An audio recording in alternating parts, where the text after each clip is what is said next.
Good morning, everyone. Let's begin with a simple truth. You are not born with a calm mind. You build one. Calm is not luck. It's not personality. It's biology. And more importantly, it's trainable in every moment of pressure. When life throws you uncertainty, fear, or chaos, your nervous system is deciding fight, flight, or stay calm and focused. The good news, you're not a prisoner of that response. You can shape it. You can condition your brain and body to respond, not react. So how do you train your mind to be calm? Let's start with the breath. It's the remote control for your nervous system. When you inhale sharply, your heart rate increases. When you exhale slowly, it decreases. There's a tool called the physiological sit. 2 short inhales through the nose, 1 long exhale through the mouth. That simple pattern activates your parasympathetic nervous system, signaling, we are safe. In under 60 seconds, you can shift your body from panic to presence. But breath control is only part of the story. We must train calm the same way we train strength, in reps. Expose yourself to manageable doses of stress, cold showers, public speaking, hard conversations, and learn to stay calm within them. That's how you build what's called top-down control, your prefrontal cortex overriding the fear signals from your amygdala. You also need to understand that focus and calm are systems. When you train your ability to focus, whether through meditation, mindfulness, or deep work, you also train your ability to remain calm because distraction breeds anxiety. Focus breeds stability. Many people move through life believing that calmness is either something you're born with or something you're not. Some think certain people are just naturally composed, while others are wired for worry or restless. But the reality, grounded in neuroscience and human behavior, is much more hopeful. Calm is not a personality trait. You either inherit or miss out. It's a mental and physiological state, one that can be learned, conditioned, and strengthened over time, just like physical endurance or cognitive focus. When we experience moments of stress or tension, what's actually happening is a shift in our nervous system. The body begins to mobilize resources. The heart rate speeds up, the breath becomes shallow, attention narrows, and muscles tense. This state can be incredibly useful when we're in actual danger, as it prepares us to act quickly and with urgency. But the problem arises when this state becomes chronic, triggered not by real danger, but by emails, traffic, confrontation, or uncertainty. Over time, we begin to normalize a state of hyper-alertness, and calm starts to feel unfamiliar or even inaccessible. The ability to remain calm in those moments isn't about ignoring stress or pretending you're unaffected. It's about recognizing that your reaction is coming from a very old system in the brain, and then learning to regulate it consciously. What neuroscience has shown us is that the circuits responsible for emotional reactivity, especially those that control the fight or flight response, can be influenced by conscious practices. You can develop greater top-down control, meaning the more evolved, rational parts of your brain can modulate the more primitive, reactive parts. This ability isn't just a philosophical concept. It's a physical change that happens in your brain when you train it consistently. Think of calmness the way you'd think of a muscle. If someone walks into a gym for the first time and tries to lift a heavy weight, they'll struggle, not because they're weak as a person, but because they haven't trained. Similarly, if someone hasn't practiced being calm under pressure, their system will default to stress or panic, not because they're emotionally unstable, but because they haven't developed the capacity to stay steady. Training calmness means gradually exposing yourself to difficulty while practicing control over your internal response. It means observing your triggers, working with your breath, and building awareness of when your body is shifting into stress, and then actively doing something about it. There's also an important psychological component. If you believe that calm is something you just don't have, that belief alone will limit your ability to develop it. But when you understand that the brain is plastic, that it changes structurally in response to experience, you begin to see calmness not as something fixed, but as something flexible. You start to approach challenges differently. Instead of bracing for impact, you begin to see stress as an opportunity to practice. You begin to see setbacks as training ground for internal steadiness. People who seem naturally calm aren't devoid of stress. They simply have practiced recognizing stress early and have developed ways to regulate it before it escalates. They've conditioned their nervous system to not immediately react, but to pause, breathe, and stay anchored. This practice doesn't make them immune to emotional upheaval. It just gives them more agency in how they respond to it. Over time, this agency builds confidence, and that confidence becomes a feedback loop. You prove to yourself again and again that you can handle pressure. And every time you do, your brain and body adapt. This isn't something that happens in a week or even a month. Like any training, it's cumulative. But the most encouraging part is that the shift can begin almost immediately. The moment you commit to the idea that calmness is a skill, not a gift, you take the power back. You move from being someone who is at the mercy of your emotional environment to someone who is actively shaping it from within. In the end, the calm mind is not one that avoids stress. It's one that has learned how to navigate stress skillfully. That skill can be practiced by anyone, regardless of background genetics or past experience. The brain is wired to change, and calm is a result of that change, built through repeated intentional action. The more you practice it, the more it becomes your default. Not because you were born with it, but because you earned it. When you're in a stressful situation, whether you're stuck in traffic, standing in front of a crowd, or trying to make a tough decision, your body reacts first, often before your conscious mind even understands what's happening. Your heart rate increases, your palms sweat, your muscles tighten. All of this happens because your nervous system is responding to perceived threat. What most people don't realize is that the most immediate and powerful lever you have to change that internal state is something you carry with you at all times: your breath. Breathing is unique in that it operates both automatically and under conscious control. Your heart beats on its own. Your digestion happens without instruction, but breath is different. And when you do take control of your breath, you gain the ability to influence the very systems responsible for how you feel and how you think. This is not philosophy.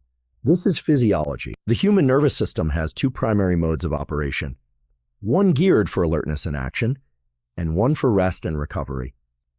When we're anxious or overstimulated, we're often in that high alert mode, where the sympathetic nervous system is dominant. The breath becomes shallow and fast, the body tightens, and the mind races. But the act of consciously changing how we breathe can signal the body to shift into a different state. A slower, deeper exhale is interpreted by the body as a cue for safety. It communicates to the brain, we're not in danger, we can slow down. And the moment the brain receives that signal, it begins to adjust everything else: heart rate, muscle tension, mental focus. There's a particular breathing pattern that's been studied and used in both scientific and performance settings. It involves taking a deep breath in, followed by a second, shorter inhale through the nose, and then a long, slow exhale through the mouth. This pattern helps release carbon dioxide efficiently, regulates oxygen, and triggers a calming response. In fact, among all the tools available to calm the mind and body quickly, this one has shown some of the most immediate effects. Within 1 or 2 cycles, people report feeling a noticeable shift, less tension in the body, a quieter mind, and a more grounded sense of awareness. The beauty of working with the breath is that it doesn't require a special environment. You don't need to be in a quiet room or sitting in meditation. You can do it in the middle of a stressful phone call, in line at the grocery store, or before walking into a meeting. The breath gives you direct access to the part of your nervous system that controls your internal experience of stress. And the more you use it, the more sensitive you become to your own state. You begin to notice earlier when you're tipping into overwhelm, and you're able to intervene before things spiral. There's also a powerful feedback loop that develops when you intentionally use the breath to calm yourself in a stressful situation. You're not just changing your state in the moment. You're teaching your brain that you are capable of handling pressure. That sense of control builds confidence, and that confidence reduces future stress. It's a self-reinforcing cycle.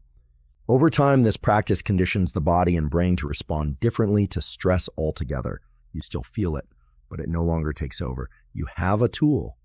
You've trained a response. It's important to understand that this isn't about forcing yourself to be calm or pretending you're not stressed. It's about acknowledging the state you're in and then using the breath as a tool to bring the system back into balance. That process, repeated over days, weeks, and months, creates lasting change. You begin to live more in control of your physiology rather than being pushed around by it. And while there are many tools in psychology and neuroscience to regulate mental state, exercise, nutrition, sleep, social connection, the breath stands out for its immediacy. It's not something you have to prepare for or plan. It's accessible right now, wherever you are. And it doesn't just change how you feel. It changes how you perform, how you speak, how you decide, and how you carry yourself in the face of challenge. So the next time you feel your mind racing or your body bracing for something difficult, remember that your breath is not just a background function. It's a built-in switch, one that allows you to move from chaos to clarity, not in hours or days, but often in seconds. And the more you use it, the more reliable it becomes. Over time, it's not just a tool. It becomes a trained reflex, one you can trust under pressure, no matter the situation. When people think about calmness, they often imagine it as a peaceful state that exists only when everything around them is quiet, stable, and safe. They associate it with stillness, meditation, silence, or being alone in nature. And while those environments can help cultivate calm, they're not where calm is truly tested or built. Real calm isn't found in the absence of stress. It's developed in the presence of. In other words, if you want to train your mind to be calm in every situation, you can't wait for calm conditions. You have to step into stress deliberately and learn how to stay grounded inside it. This might sound counterintuitive. Why would anyone intentionally put themselves into discomfort in order to become calmer? The answer lies in how the nervous system learns. You stop waiting for life to be easy and start trusting your ability to stay grounded when it isn't. That's what real calm is. And it's something anyone can train. The modern world is full of distractions, notifications, noise, information, overload. We live in a constant state of split attention where our minds are pulled in several directions at once. And yet we wonder why it's so difficult to feel calm, centered, or present. What many people don't realize is that focus and calm are not just related. They are deeply intertwined at a neurological level. When you train yourself to focus, you are also training your nervous system to become calmer. And when you become calmer, you naturally increase your capacity for sustained focus. The part of your brain responsible for maintaining focus is closely linked to the regions involved in emotional regulation. These areas don't work in isolation. They are part of a network that determines how you respond to stress, how clearly you can think, and how well you manage impulses. When your attention is fractured, your brain has to work harder to filter out distractions. That state of mental overload often triggers physiological stress, leading to faster breathing, elevated heart rate, and restlessness. In contrast, when you concentrate deeply on a single task, when your attention becomes unified, your internal systems begin to downregulate. The noise in your mind quiets, your breath deepens, and your emotional reactivity drops. You enter a state that is not only productive but peaceful. This connection between attention and emotional regulation has been demonstrated in both neuroscience and real-world observation. For example, people who practice focused attention meditation, noticing the breath, a sound, or a visual point, often report reduced anxiety, increased patience, and a greater sense of control over their emotional states. That isn't just a psychological effect. It reflects a shift in how the brain is functioning. The same neural pathways that help you maintain focus are learning to override impulsive reactive circuits in the brain. It's not about being passive or suppressing emotion. It's about building the ability to remain steady and deliberate, even when your environment becomes chaotic. Training focus isn't limited to meditation, though that is a powerful tool. Any activity that requires sustained attention, writing, drawing, coding, reading, learning a physical skill, can serve the same function. What matters is that you are deliberately choosing to concentrate, returning your mind to the task when it wanders. That act of returning your focus again and again is what builds mental endurance. And as your mental endurance grows, you'll find that stressful events don't knock you off balance as easily. You have more capacity to stay with what matters instead of spiraling into distraction or panic. There's also a timing element involved. The longer you can sustain attention, the more your body synchronizes with that state. Your breathing rate adjusts, your heart rate variability improves, and your cortisol levels begin to regulate. In other words, Calm becomes the physical consequence of training focus. This is why people often report that they feel more mentally clear and emotionally grounded after deep work or concentrated creative effort. Their biology has shifted into coherence. It's not just that they got something done, they've entered a different physiological state that supports calm. Of course, the opposite is also true. A scattered mind creates a scattered nervous system. When you constantly switch tasks, check your phone, react to every ping and update, your brain never gets the chance to settle.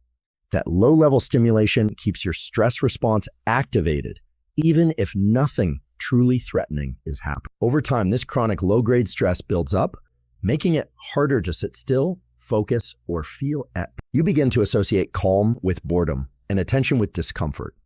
But that's not natural. It's simply what your nervous system has adapted to.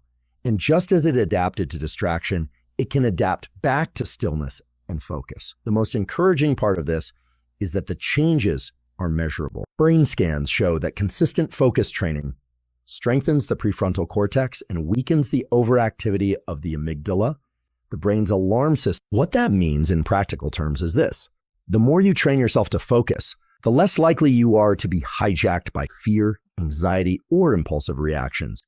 You begin to reclaim ownership of your mental space. And with that ownership comes a profound sense of calm, not because life is easier, but because your inner world is less chaotic. So the next time you struggle to stay calm, ask yourself where your attention is going. If your focus is scattered, your emotions likely will be too. But if you train your attention deliberately, even for a few minutes a day, you'll begin to notice a shift.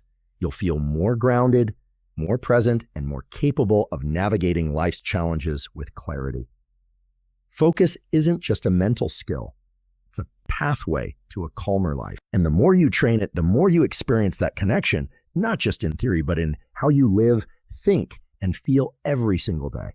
The human brain is constantly changing. Every thought you think, every action you repeat, every reaction you have, these are signals your brain uses to decide which pathways to strengthen and which to let. For a long time, people believed the brain was fixed after a certain age, that your habits, tendencies, and emotional patterns were hardwired and unchangeable. But now, through decades of neuroscience research, we understand that the brain remains plastic throughout life. It adapts based on experience, and that adaptation is shaped not by what you occasionally do, but by what you consistently practice. If your mind frequently returns to worry, overthinking, anger, or impulsive reactions, it's not because you're broken or flawed. It's simply the result of repeated reinforcement. When you engage in those thought patterns day after day, your brain builds stronger connections to support them. The circuits become more efficient. The behaviors become easier to access. But here's the hopeful truth. Just as the brain can wire itself into stress, it can wire itself into resilience. And the way to do that is through simple, deliberate mental practices, done daily, not perfectly. These practices don't have to be complex. They might involve taking 5 minutes in the morning to sit in stillness and observe your breath. They might involve journaling your thoughts at the end of the day to gain perspective. They might include pausing to name your emotions when you feel overwhelmed, or consciously shifting your focus to what is within your control when life becomes chaotic.